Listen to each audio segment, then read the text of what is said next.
Have you ever looked at a circuit like this and wonder why it looks so simple yet the calculations later become confusing?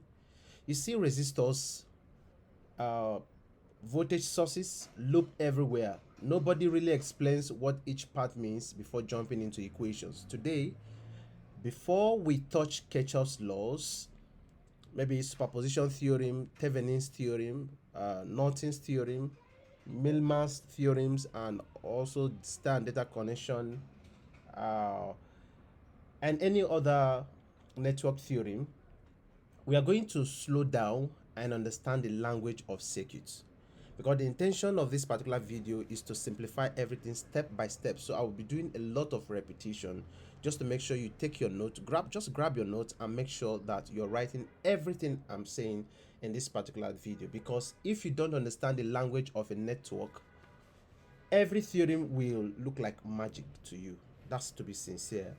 So in this particular video, I'm starting a new series in network theorem, and I will be uh, introducing you to the very foundation that you need to be familiar with. We understand what the network is and all the basic network terminology using just simple circuit diagram as you've just seen like this.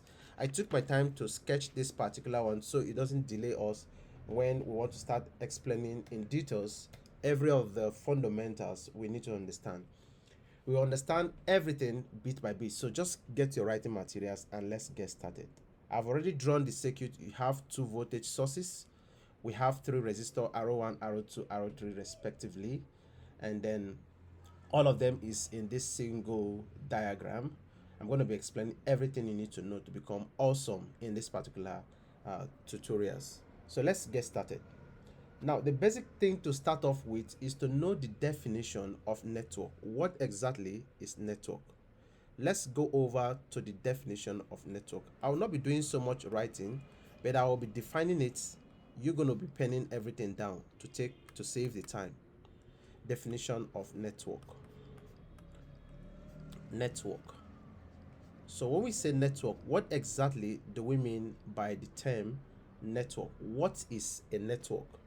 Now, to keep everything simple, any interconnection of electrical element. What do we mean by electrical element?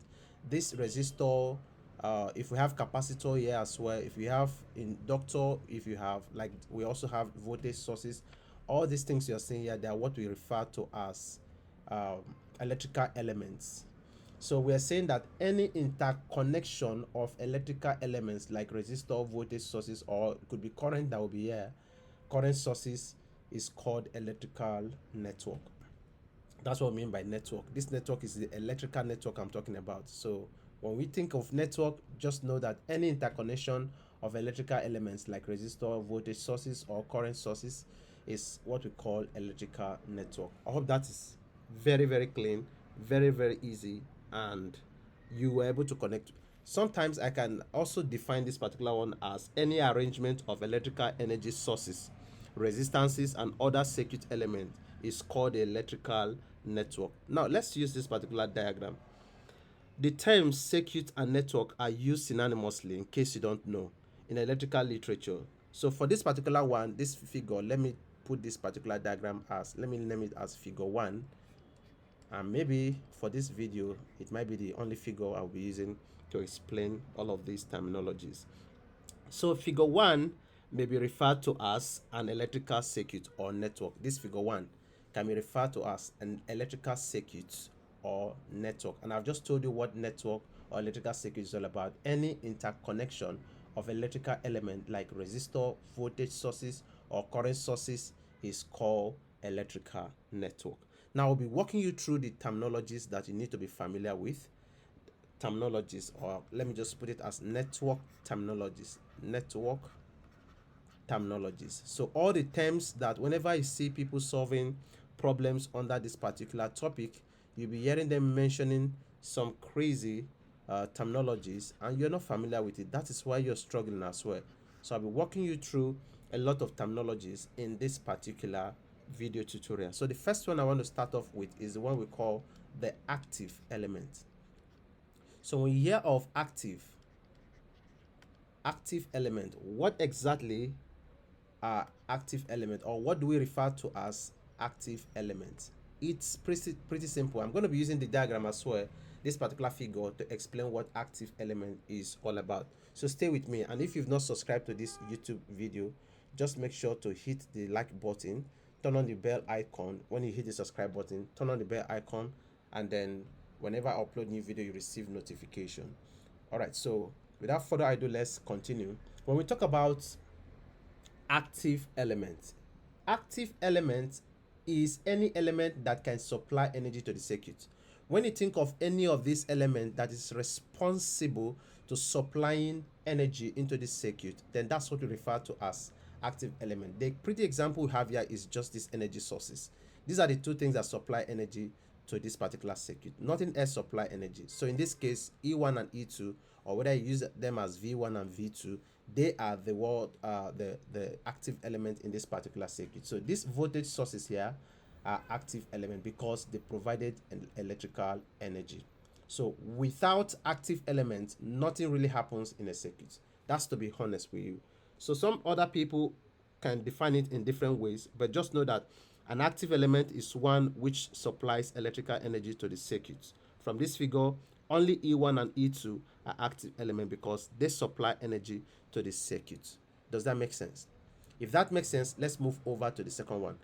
In many exams I have seen over time, they always ask students to differentiate between active element and passive element. That brings us to this one, passive element. Either they will ask you to define the term active element and passive element. If you know what active element, like we just said, that any active element is any element that can supply energy to the circuit, then what exactly will passive element be? It's pretty simple. When we talk about passive element, owing to this particular diagram figure 1 we're having, a passive element cannot generate energy. That's one thing I want you to know. If active element generates energy, passive element cannot generate energy. It can only absorb. It can absorb or dissipate energy. That's what it does. It can absorb or dissipate energy. Now, depending on the elements, depending on the one we have on this particular circuit, we just have only resistor. Resistor is one of the passive element. Resistors are passive element because they convert electrical energy into heat. They convert electrical energy into heat. Again, if I see maybe some textbook can as well tell you that a passive element is one which receives electrical energy and then either convert it into heat, which is resistant like I just told you, or store it in an electric field, which as that is capacitance. Another one that can store it in a magnetic field as a magnetic field is what we call the inductance. So that means if I have an inductance in this particular circuit you're having here, or have a capacitor as well and also have resistor, that means inductor, capacitor, resistors, all of them are what we call passive element. They are there in the circuit to do different purposes. Like I just stated right now, what resistor does in this particular circuit, it receives the energy that this particular energy source generates, and what it does is to what? Simple, is to absorb it and convert it into heat. What happened to capacitor? Capacitor also stores it and then do what? Convert it into what? Electrical energy, or electric field rather. Then inductor also stores it and converts it into what? Magnetic field. Remember, capacitor is for electric field, inductor is for what? Magnetic field. It's pretty simple. So in this particular figure, there are 3 passive elements you can see. I have the first one here, which is this arrow 1. Arrow 1 is a passive element, arrow 2 is a passive element, and also arrow 3, they are passive element because they are all resistor. This passive element, example, resistances in this case, receive energy from the active element, which is the E1 and E2, and convert it into heat. So that is it about active element and passive element. Another important terminology that we need to be conversant with is the one we call the node. What exactly is node? Let's have the spelling right now. Node, N-O-D-E. What exactly do we refer to the term node? Now, to keep it simple in one line, you could just tell somebody that a node is any point where 2 or more elements are connected. Any point, you can just mark a dot if you want. Any point where 2 or more elements are met. are connected. Any point where two or more elements are connected is what we refer to as node. Pretty simple. So if you see in any textbook that said a node of a network is an maybe equipotential surface at which two or more circuit elements are joined, those are grammar. If you look at this particular circuit we have here, what I explain here is pretty simple. Circuit element arrow 1, you have here this particular arrow 1 and E1. This arrow 1 and E1 are joined at this particular point A. They are joined at this particular point A. Have you seen that? And hence, this is what we call this point A is what we refer to as node. Remember, arrow 1 and E1 are joined at this particular point A. So we can call point A, this is a node. This particular point is a node. You can see it's called a node. But can we call this particular one a node? That's the question I'm having. I'm asking you right now. Obviously, you can't call that a node because remember I told you that a node of a network is what? Is any point where two or more elements are joined together. This point, I just have only one element. I didn't see anyone here that joined with it, so I can't call this particular point a node. I can't call here a node, but I can call this point a node because this element and this element joined at this particular point. I can call here a node as well because this element and this other one, even this one, two or more elements, they joined at this particular point. I can call here a node. I can as well call here a node, but I can't call this point a node. That's why I say I didn't label points E or F as case may be. I hope that is clear. So now, by mere looking, arrow 1 and I have set the examples, and if you look similarly, B, like I mentioned, B, point B, C, and also D are also nodes. But anything other than that, like this point, they are not nodes. Pen this one down because it will help you. That will bring us to another point that is very crucial when you're dealing with this terminology, which is what we call the junction. Now I'll be explaining junction using this circuit diagram, and I'll make sure I keep it very simple. Now when we talk about junction, some people can say when three or more branches meet at a node, that node is called a junction. But I think I've not lectured about branches, so I'll keep that definition away. But just so you know that every junction is a node, but not every node is a junction. This always comes in exams. Every junction is a node, but not every node is a junction. Take note of that. That's very important. We're going to be saying it right now. So, but then the definition I want to use as a kind of a analogy to relate to this particular circuit diagram is, you can pen this one down, that a junction is that point in a network where three or more circuit elements are joined. Looking at this particular figure 1, you can see that there are only two junction points, this B and D. That's why I stress on this particular point. This B and D are the two junction points. I call them junction points. Now this particular B, this B you're having here is a junction. I think it's very clear that B is a junction with a clear indication of having about three elements. I think we have this one, arrow 1, arrow 2, arrow 3. These three elements surrounds this particular point. That means this one and this one meet at this particular junction. All right, so this particular B is a junction. Also, looking at this particular point D, this D is a junction because it joins three circuit elements. It joins both arrow 2. Maybe I can make this one arrow 3 so it becomes easier. Arrow 3. But in this case, I can say it joins arrow 3, E1 and E2. Look at it. E1 comes from this point. Arrow 3 comes here. And E2 also comes in here. So, but then you can leave it like that, or alternatively change this point to be arrow 2 and arrow 3. So you can say arrow 2, E1 and E2 meet at this particular point, are joined at this particular point. But either ways is okay. You can leave it as arrow 2. That's no problem. But I like it labeling this particular point as arrow 2 and then here arrow 3. But that's completely fine. So that's what junction is all about. Keep in mind, this is a junction. This is a junction. This junction has, this guy is running through this junction. This one is also running through this junction. This is also joined at this particular point. Similarly, this is a junction where this one meets here. This one also meet here, and this one as well. So quickly, let's talk about the next one, which I will refer to as the branch. Let's quickly look at the branch.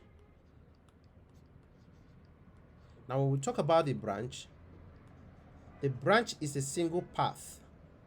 It's a single path between two nodes that contains an element.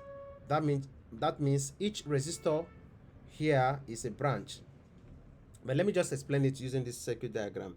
You can also see this particular branch, or when you say branch, a branch is a part of a network which lies between two junction paths or junction point. I've told you about what junction point is all about. We just have these two junction points. So how can we get branch from this particular one? If you look at this particular diagram, there are total of 3 branches.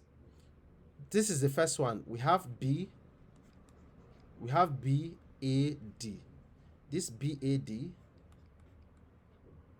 is a branch. We also have BCD. BCD is also a branch. We also have BD. BD is also a branch. Now, this branch, for example, this BAD consists of R1 resistor and E1. This BAD, this branch BAD consists of R1 and E1. R1 and E1 on this particular branch. Then this particular branch BCD consists of R2 and E2.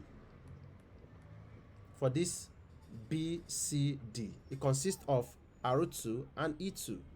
But this particular one branch BD is consisting of only R3. Pretty simple. That is all about branch. Let's look at the next one, which is loop. I think after loop, look at mesh, and that's all for now. So let's look at the next one, which is loop. LOOP. That's loop. So when we think about loop, what exactly is loop? A loop is any closed path in a circuit. A loop is any closed path. A loop is any closed path of a network or a circuit. So in this particular figure 1, we have A, B, D, and A, like this box you're having like this. A, B, D, and A, we have the whole of this to be a loop. So this can be loop A or loop 1, as the case may be. We also have B, C, D, and B, just like this. The box you're having like this box is what we call a loop. You can say this one is loop 2 or loop B.